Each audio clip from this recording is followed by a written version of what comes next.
You're not imagining it. You can be working just as hard, making more money than you did a few years ago. Cutting back on the little extras and still you feel like your paycheck it disappears faster than ever. And that does not automatically mean you're bad with money. In a lot of cases, the math around you change. The groceries, they cost more, rent, it costs more, insurance, it costs more, and utility costs, well, it costs more. And interest rates make borrowing more expensive. Restaurants, they cost more. Repair costs more. And even the little subscriptions you barely notice have quietly, crept upward. And the frustrating part is that many people still blame themselves for struggling, even when their spending habits have not changed much. And the truth is, when the price of nearly everything rises at the same time and the same income buys less, this is the basic idea behind inflation. But the real life version feels a lot more personal than a percentage on a government report. It feels like standing at the grocery store checkout line wondering how a few bags became a $100 bill. It feels like opening your insurance renewal and seeing another increase even though you did not file a claim. It feels like getting a raise, feeling good for about 5 minutes, and then realizing the increase barely covers what everything else now costs. And this is why so many people they feel broke even when they technically are not. Their income may be higher, but their purchasing power can still be lower. Imagine you made $50,000 a year several years ago and your estimated essential monthly expenses took up around 60% of your take home pay. And if food, housing, transportation, insurance, utilities, and basic services all rise faster than your income, those same essentials might now consume 70 or 80%. You did not necessarily become more irresponsible. Your margins simply got squeezed. And that margin matters because it's what pays for the savings, the emergencies, the vacations, the home repairs, the medical bills, the hobbies, and anything else that makes life feel like more than just survival. Housing is one of the biggest reasons people feel their this pressure. Rent increases and can erase hundreds of dollars from a monthly budget. And overnight, while higher home prices and mortgage rates can make buying dramatically more expensive.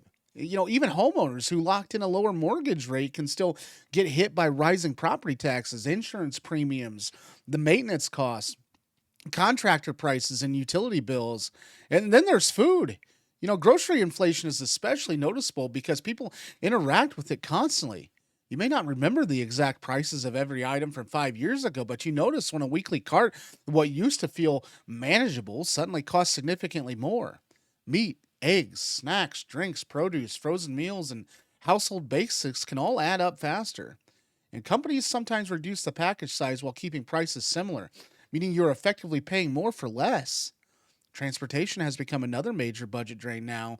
New and used vehicles prices climbed sharply in recent years, and even if you already own your own car, you still have fuel, tires, and oil changes and repairs and registration and insurance.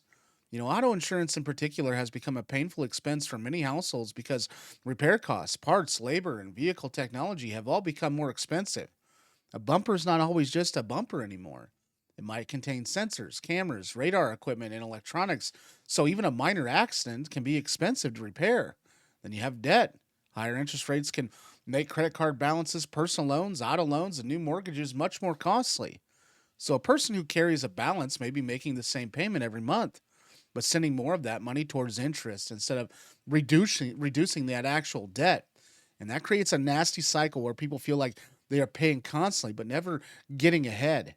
And this is where the phrase just budget better starts to become incomplete advice.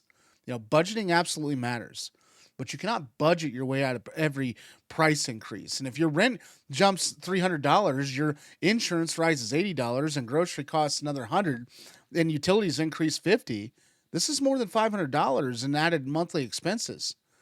Cutting one streaming service and skipping coffee is not going to magically erase that. And the better approach is to understand the difference between a spending problem and a cost of living problem. A spending problem means your lifestyle is expanding faster than your income. A cost of living problem means the price of maintaining roughly the same lifestyle is increasing faster than your income. And sometimes both are happening at once, but they require different solutions.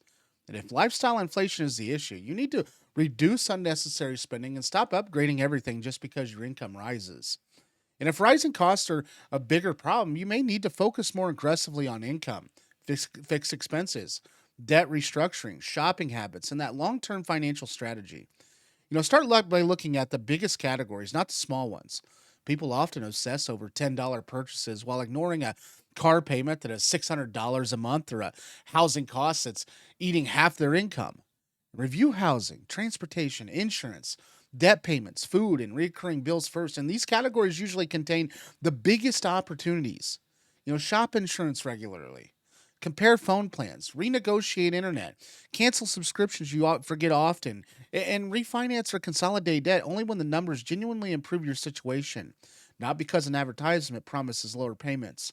And if you use a credit card, focus on the high interest rate balances because interest can quietly become one of your largest expenses. And at the grocery store, compare unit prices instead of just package prices because shrinkflation can just make a familiar product look cheaper than it really is. And buy store brands when quality is similar. Plan meals around what is on sale and reduce food waste because throwing away food means throwing away more money than it used to. And most importantly, stop judging your financial health only by your income. A higher salary does not automatically mean you are better off if your expenses rose even faster. Track how much money is left after necessities. That leftover money is your breathing room. And if it keeps shrinking, you have a real signal that something needs to change. And do not confuse financial pressure with personal failure. You still need accountability, discipline, and smart decisions. But you also need an accurate picture of the environment you are operating in. Telling someone to work harder when housing, food, insurance, and borrowing costs have all risen is like telling a swimmer to move faster while the current gets stronger. Effort matters, but so do the conditions. And the goal is not to panic or give up.